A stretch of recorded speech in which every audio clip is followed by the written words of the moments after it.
Yo, what is up guys? I'm back again with the brand new tutorial.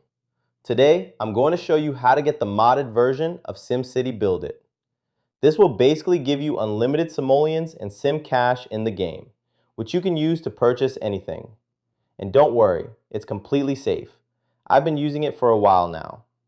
I have a bunch of options right here, such as free shopping, unlimited simoleons and SimCash, unlimited keys, unlock all region and epic building, and much more. The first thing you want to do is grab your iOS or Android device. I'm using an Android today. Once you're on your device, make sure you already have SimCity BuildIt installed and fully updated. If you need to check, just go to the App Store or Google Play Store. Once that's done, the next step is to simply open your browser and follow my instructions. In the search bar, type SimCity BuildIt and press install. After the installation is complete, the mod will be installed on your device. Thanks for watching. See you next time.